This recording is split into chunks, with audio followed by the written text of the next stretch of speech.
Welcome to my channel. ఈరోజు అమ్మ వంటల రుచిలో స్వీట్ షాప్ స్టైల్లో హెల్దీగా గోధుమ పిండితో బెల్లం కొమ్ములు ఏ విధంగా తయారు చేయాలో ఇప్పుడు చూద్దాం. ముందుగా మిక్సింగ్ బౌల్లో 1 కప్పు గోధుమ పిండి వేసుకోవాలి. మీరు కావాలనుకుంటే గోధుమ పిండి బదులు మైదా పిండి వేసుకొని కూడా తయారు చేసుకోవచ్చు. తరువాత ఇందులో చిటికెడు ఉప్పు, 2 లేదా 3 టేబుల్ స్పూన్ల నెయ్యిని వేసుకొని బాగా కలుపుకోవాలి. ఇలా ముద్దలా అయ్యేటట్లుగా నెయ్యి వేసుకొని కలుపుకోవాలి. తరువాత 1/2 కప్పు వాటర్ని తీసుకొని కొద్ది కొద్దిగా వాటర్ వేసుకుంటూ చపాతీ ముద్దలా కలుపుకోవాలి. ఇలా కలుపుకున్న తర్వాత మూత పెట్టుకొని 10 లేదా 15 నిమిషాల పాటు నాననివ్వాలి. 15 నిమిషాల పాటు పిండిని నానబెట్టుకున్న తర్వాత ఒకసారి అంతా బాగా కలుపుకుందాం. తరువాత దీనిని కొంచెం దలసరిగా చపాతీలా ఒత్తుకోవాలి.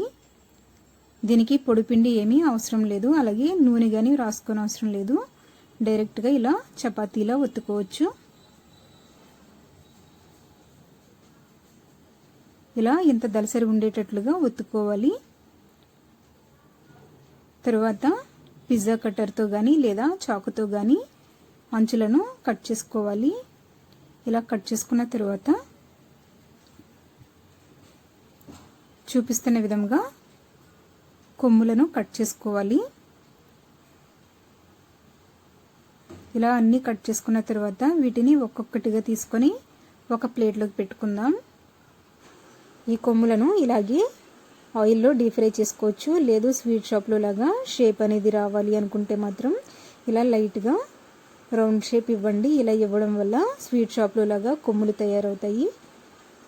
తర్వాత స్టవ్ మీద డీప్ ఫ్రైకి సరిపడినంత నూనె వేడి చేసుకోవాలి. వేడైన తర్వాత స్టవ్ని లో ఫ్లేమ్లో పెట్టుకుని మాత్రమే ఈ కొమ్ములను ఒక్కొక్కటిగా వేసుకోండి.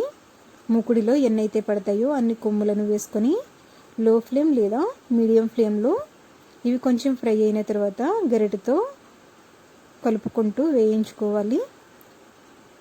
ఇవి ఫ్రై అయినవో లేదో తెలియాలంటే చిన్న చిట్కా, బబుల్స్ అనేవి చాలా వరకు తగ్గిపోతాయి. ఇలా తగ్గిపోయినట్లయితే లోపల వరకు బాగా ఫ్రై అయినట్లుగా మనకు తెలుస్తుంది. ఇప్పుడు వీటిని టిష్యూ పేపర్ వేసుకున్నటువంటి ఒక ప్లేట్లోకి తీసుకుందాం.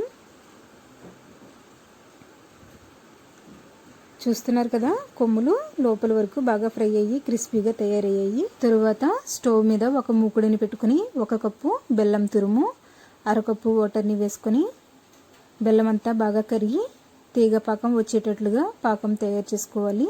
ఇప్పుడు పాకం వచ్చిందో లేదో చూద్దాం. ఇలా తీగ పాకం వచ్చేటట్లుగా పాకం తయారు చేసుకున్న తర్వాత ఇందులో 1/2 టీ స్పూన్ యాలకుల పొడిని వేసుకొని అంతా బాగా కలుపుకొని స్టవ్ ఆఫ్ చేసుకుందాం. తరువాత తయారు చేసుకున్నటువంటి కొమ్ములను ఈ పాకంలో వేసుకొని బాగా కలుపుకుంటూ చల్లారబెట్టుకోవాలి. ఇది పూర్తిగా చల్లారేసరికి బెల్లం పాకం మొత్తం కొమ్ములకు పట్టుకుంటుంది. ఇలా మధ్య మధ్యలో బాగా కలుపుకుంటూ బాగా చల్లారబెట్టుకోండి. పూర్తిగా చల్లారేసరికి ఇలా బెల్లం పాకం అనేది కొమ్ములకు బాగా అంటుకుంటుంది. ఇప్పుడు వీటిని ఒక్కొక్కటిగా తీసుకొని ప్లేట్లో పెట్టుకుందాం. గోధుమ పిండితో బెల్లం కొమ్ములు రెడీ అయ్యాయి. వీటిని మూత గట్టిగా ఉండేటటువంటి డబ్బాలో వేసుకున్నట్లయితే నెల రోజుల వరకు నిల్వ చేసుకుని వాడుకోవచ్చు. మీరు కూడా ఇదే విధంగా తయారు చేసుకుని ఫీడ్బ్యాక్ పంపించండి.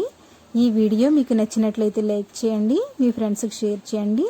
మీరు ఇంతవరకు నా ఛానల్ని సబ్స్క్రైబ్ చేసుకున్నట్లయితే సబ్స్క్రైబ్ చేసుకోండి. సబ్స్క్రైబ్ చేసుకున్న తర్వాత పక్కనే ఉన్నటువంటి బెల్ ఐకాన్ కూడా ప్రెస్ చేయండి. Thank you for watching my video.